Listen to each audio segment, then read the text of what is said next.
Magandang araw mga kaibigan. Ang topic natin ngayon ay tungkol sa mga nagugutom na kapwa nating Pilipino. Okay. Pinagmamayabang ng ating Pangulong Marcos Jr. na sa bagong Pilipinas, wala daw Pilipinong magugutom. That is a public statement. Siguro mga last month o 2 months ago. Kasi yan ang kanyang adhikain.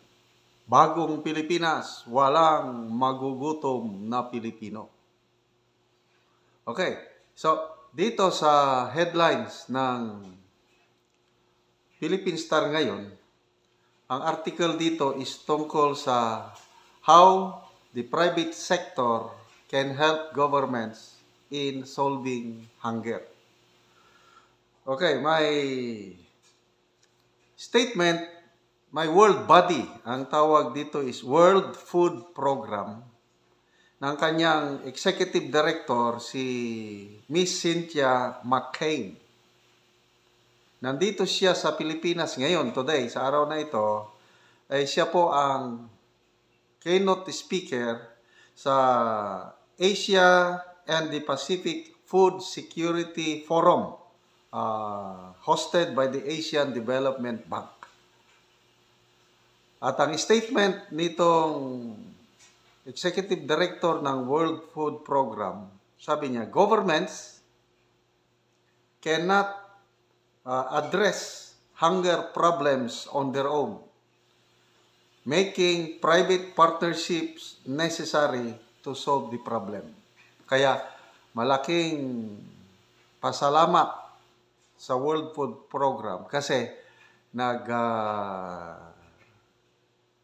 allocate sila ng malaking pundo para matulungan ang mga nagugutom nating kababayan. Magkano ang pondo nila? According to the Executive Director, from 2024, this year, up to 2028, naglaan sila ng $131 million. Wow, laki.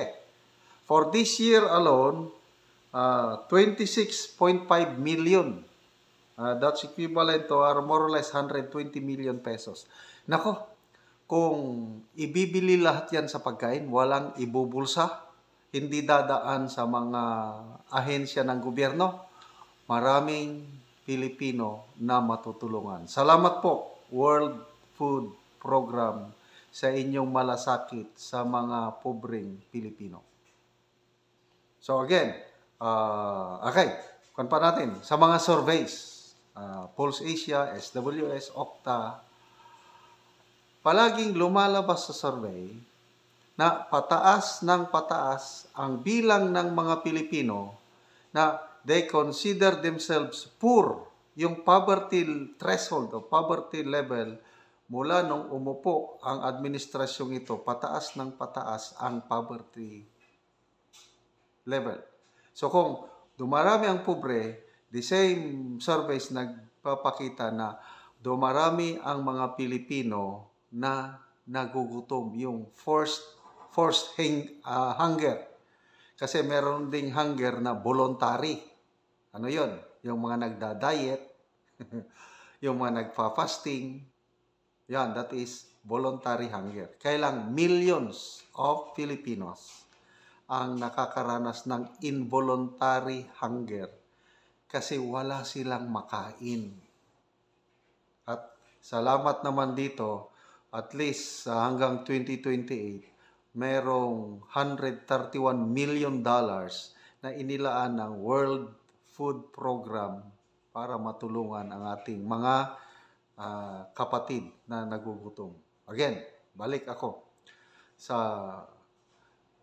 talagang nabigla ako ng husto nung mabasa ko sa news yung ganong statement. Narinig ko pa sa isang video nito eh.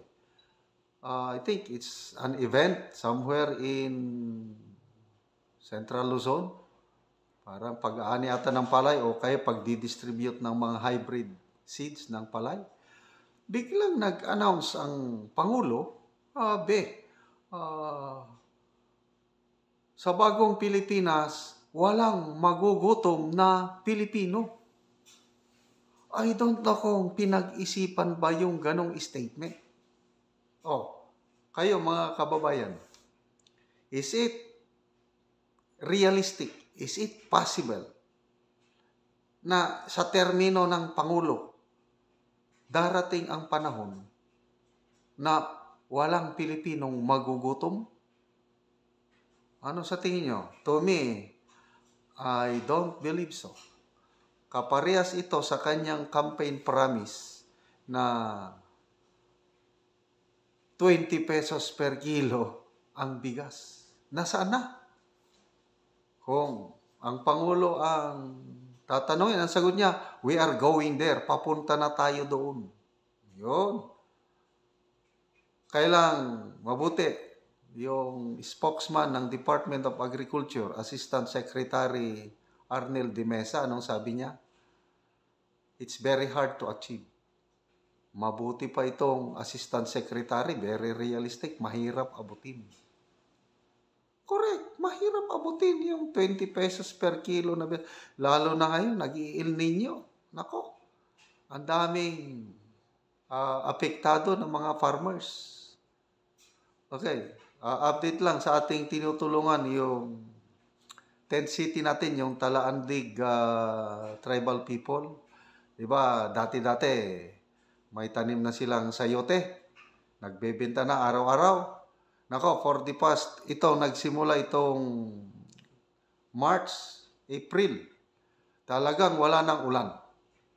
Dahil wala ng ulan, ang bunga ng sayote halos wala na, kakaunti na. So wala na silang maibenta. Kaya ngayon,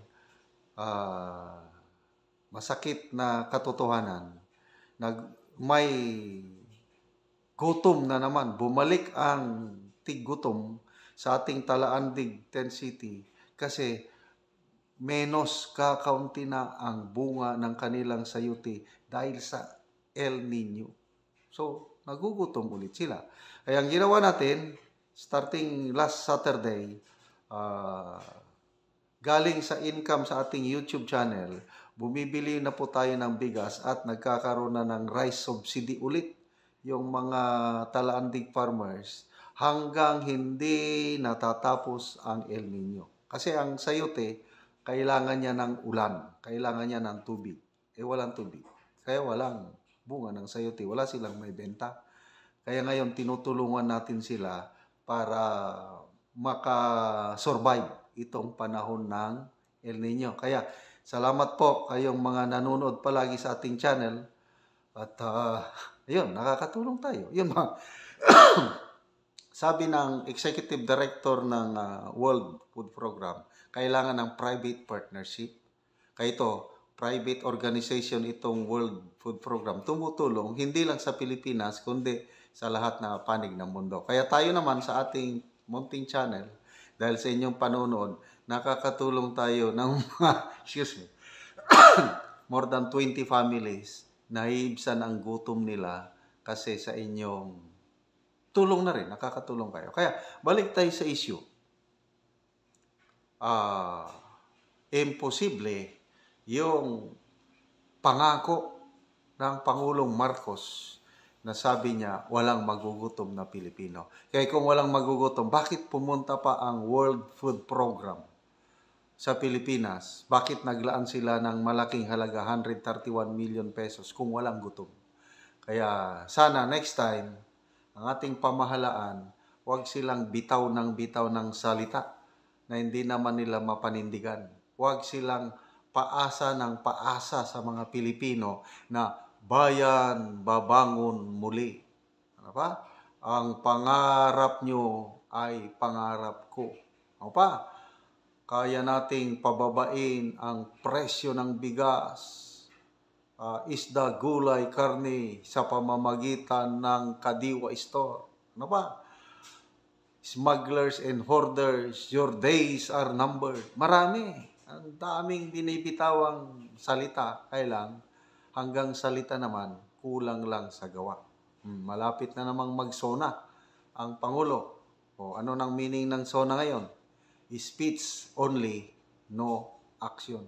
Sana naman, ang pamahalaan, ang pinagkatiwalaan ng 31.6 million Filipinos ay gawin ng sincero ba yung walang ibang adhikain kundi makatulong. Kung ang inuuna, political ambition, charter change, para lumawig ang termino nila ay maraming magugutom na Pilipino kasi inuuna ang politika kaysa kalagayan ng mga Pilipino.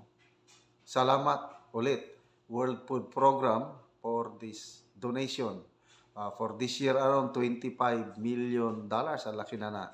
And then hanggang 2028, 131 million. Ano ba yan? Ikinararangal o sampal sa administrasyong ito? Tanong lang naman.